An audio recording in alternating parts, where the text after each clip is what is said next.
Welcome to edit your soul. آج اپنی ہدایت و رہنمائی کے لیے دیکھیں گے نوح کی کتاب اور اس کا دوسرا باب۔ خداوند نے اپنے قہر میں دختر سیون کو کیسا بادل سے چھپا دیا۔ اس نے اسرائیل کے جمال کو آسمان سے زمین پر گرا دیا۔ وہ اپنے قہر کے دن اپنے پاؤں کی چوکی کو یاد نہ کیا۔ خداوند نے یعقوب کے تمام گھر غارت کیے اور رحم نہ کیا۔ اس نے اپنے قہر میں دختر یہودا کے تمام قلعے گرا کر خاک میں ملا دیے۔ اس نے مملکت اور اس کے امراء کو ناپاک ٹھہرایا۔ اس نے قہر شدید میں اسرائیل کا سینگ بالکل کاٹ ڈالا۔ اس نے دشمن کے سامنے سے داہنا ہاتھ کھینچ لیا، اور اس نے شعلہ زن آگ کی طرح جو چاروں طرف بھسم کرتی ہے یعقوب کو جلا دیا۔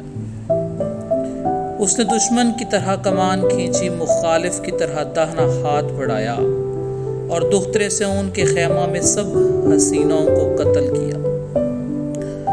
اس نے اپنے قہر کی آگ کو انڈیل دیا۔ خداوند دشمن کی مانند ہو گیا، وہ اسرائیل کو نگل گیا۔ وہ اس کے تمام کیسروں کو نگل گیا۔ اس نے اس کے قلعے مسمار کر دیے، اور اس نے دختر یہودا میں ماتم اور نوحہ فراوان کر دیا۔ اور اس نے اپنے مسکن کو یک لخت تباہ کر دیا، گویا خیمہ باغ تھا۔ وہ اپنے مجمع کے مکان کو برباد کر دیا۔ خداوند نے مقدس عیدوں اور سبتوں کو سیون سے فراموش کرا دیا، اور اپنے قہر کے جوش میں بادشاہ اور کاہن کو ذلیل کیا۔ خداوند نے اپنے مذبح کو رد کیا۔ اس نے اپنے مقدس سے نفرت کی۔ اس نے کیسروں کی دیواروں کو دشمن کے حوالے کر دیا۔ انہوں نے خداوند کے گھر میں ایسا شور مچایا جیسا عید کے دن۔ خداوند نے دختر سیون کی فصیل گرانے کا ارادہ کیا ہے۔ اس نے ڈوری ڈالی ہے، وہ برباد کرنے سے دستبردار نہیں ہوا۔ اس نے فصیل اور دیوار کو مغفوم کیا۔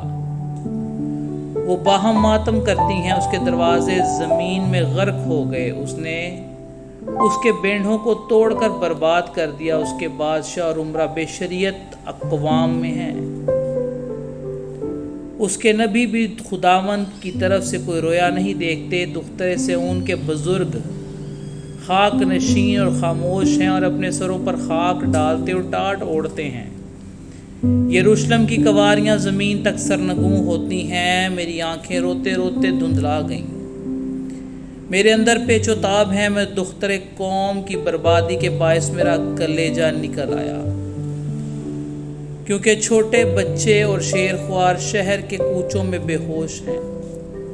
جب وہ شہر کے کوچوں میں زخمیوں کی طرح غش کھاتے ہیں، اور جب اپنی ماں کی گود جان بلب ہوتے ہیں، تو ان سے کہتے ہیں کہ غلہ اور میں کہاں ہے؟ اے دختر یروشلم، میں تجھے کیا نصیحت کروں اور کس سے تشبیہ دوں؟ اے کواری دختر سیون، تجھے کس کی مانند جان کر تسلی دوں؟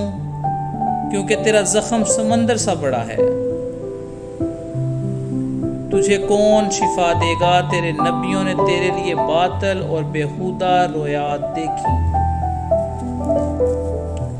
اور تیری بدکرداری ظاہر نہ کی تاکہ تجھے اسیری سے واپس لاتے، بلکہ تیرے لیے جھوٹے پیغام اور جلا وطنی کے سامان دیکھے۔ سب آنے جانے والے تجھ پر تالیاں بجاتے ہیں، اور دختر یروشلم پر سسکار تر سر ہلاتے ہیں کہ کیا یہ وہی شہر ہے جسے لوگ کمال حسن اور فرحت جاں کہتے تھے؟ تیرے سب دشمنوں نے تجھ پر منہ پسارا ہے۔ وہ سسکارتے اور دانت پیستے ہیں، وہ کہتے ہیں ہم اسے نگل گئے۔ بے شک ہم اسی دن کے منتظر تھے، سو آ پہنچا اور ہم نے دیکھ لیا۔ خداوند نے جو ٹھانا وہی کیا۔ اس نے اپنے کلام کو جو ایام قدیم میں فرمایا تھا پورا کیا۔ اس نے گرا دیا اور رحم نہ کیا، اور اس نے دشمن کو تجھ پر شادمان کیا۔ اس نے تیرے مخالفوں کا سینگ بلند کیا۔ اس نے دلوں خداوند سے فریاد کی۔ اے دختر سے ان کے فصیل شب و روز آنسو نہر کی طرح جاری رہیں۔ تو بالکل آرام نہ لے، تیری آنکھ کی پتلی آرام نہ کرے، اٹھ رات کو پہروں کو شروع میں فریاد کر، خداوند کے حضور اپنا دل پانی کی مانند ڈھونڈیل دے۔ اپنے بچوں کی زندگی کے لیے سب کچھ میں بھوک سے بے ہوش پڑے ہیں، اس کے حضور میں دست دعا بلند کر۔ اے خداوند نظر کر اور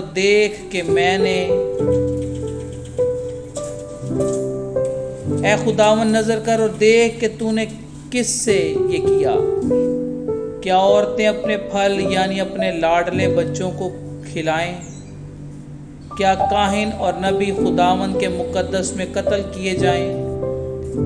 پیرو جوان گلیوں میں خاک پر پڑے ہیں، میری کنواریاں اور میرے جوان تلوار سے قتل ہوئے۔ تو نے اپنے قہر کے دن ان کو قتل کیا، تو نے ان کو کاٹ ڈالا اور رحم نہ کیا۔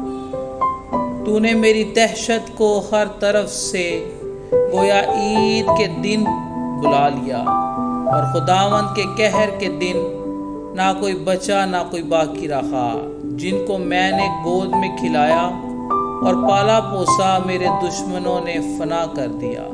خداوند کے زندہ پاک کلام کے پڑھے اور سنے جانے پر اس کی خاص برکت اور رحمت ہو، آمین۔